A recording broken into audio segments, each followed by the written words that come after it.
Hey guys, Super Gadget Guy here. Today I'll be unboxing the Razer BlackWidow Ultimate. If you watch my previous videos, you know that I'm on a quest for a good mechanical keyboard that I can also use for gaming. In the background you see the Logitech G710 Plus. It is a mechanical keyboard, that's with a backlight, and it's a full-size keyboard right here. But I also got the BlackWidow Ultimate right here. This is the 2013 model. I don't see the year here, but it is the BlackWidow Ultimate.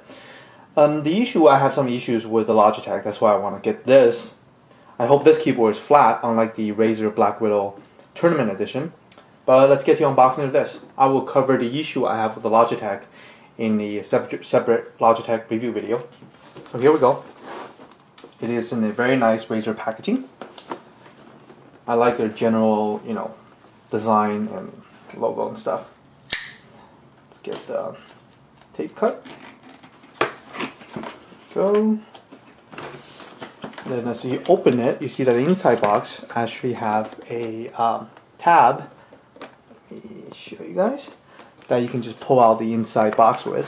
That's a cool, nice, neat little design.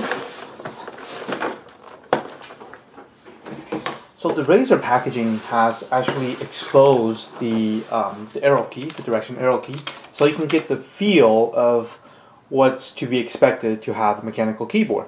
And unlike the Logitech, which is completely sealed, so you don't really get the feel of the keys before you buy them. So that's what I like about this kind of packaging. How do we get this out?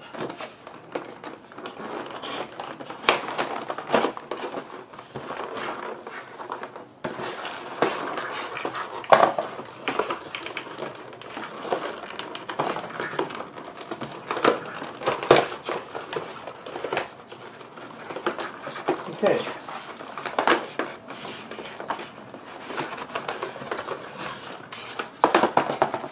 This is a very crazy packaging.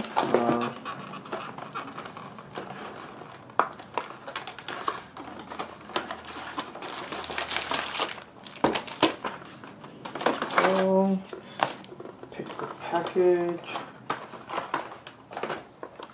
Nothing here. So let's get this out of the way. Just a bunch of cardboard.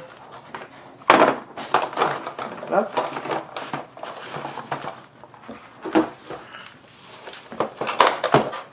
So there you have it. As you can see, in comparison with the Logitech keyboard here, it is less glossy. It's a more flat, matte look. And I generally like the lettering, etched lettering on the Razer keyboard has a more of a texture feel as compared to the Logitech, which doesn't. So this to me is what I like from the Razer Tournament Edition. One of the issues I found with the Logitech or the gaming keyboard is the M keys on the side. It's actually kind of, I wouldn't say intrusive, but it definitely takes some time to get used to, as when I was playing a game, I often mistaken this for the control key. So basically I was just hitting control and then F1, and then turns out that's not F1 and that's not control key. But you can totally go into the software and make the M5 key a control key. Unlike the Tournament Edition, this is fully backlit and it has the numeric keypad right here on the side. And let's look at the software package. This feels more substantial than the Tournament Edition. Maybe this is not a 2013, but I got it at Best Buy. So this is what they have in stock. And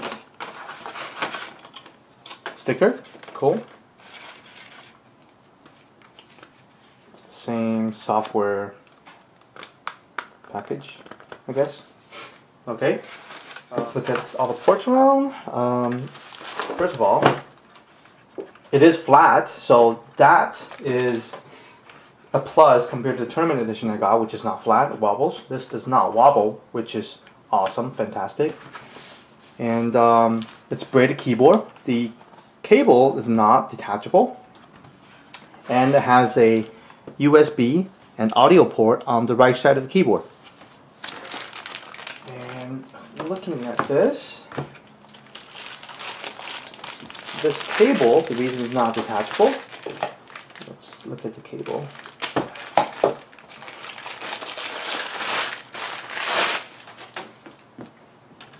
that you these are not gold-plated USB cable. They're just standard. And to show you,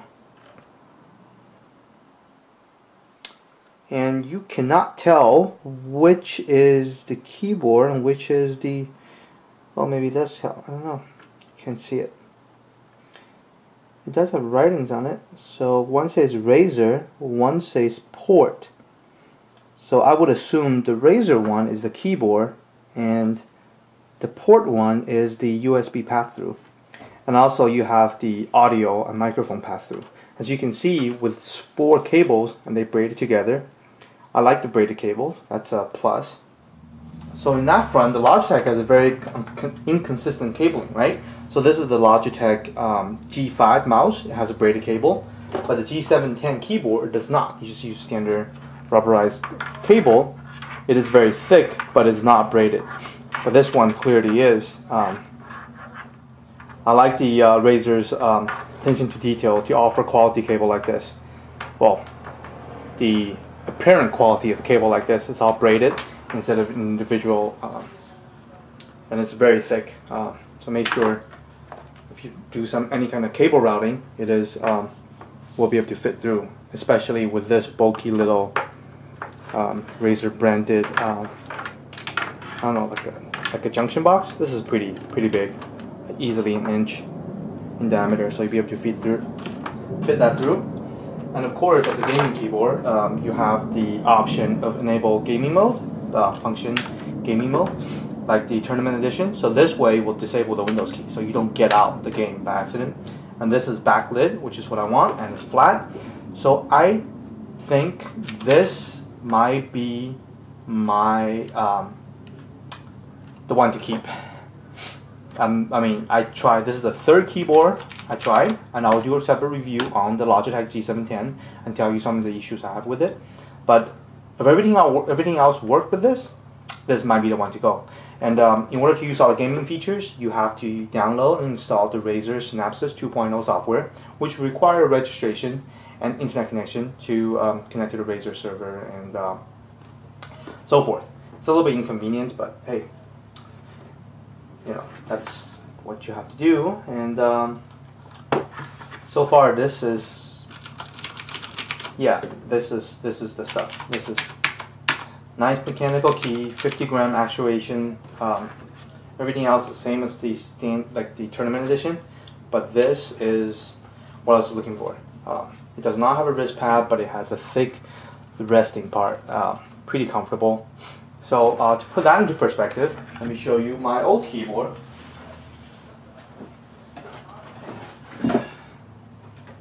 Which is the DOS keyboard. As you can see from the glossiness, the DOS keyboard is the most glossy.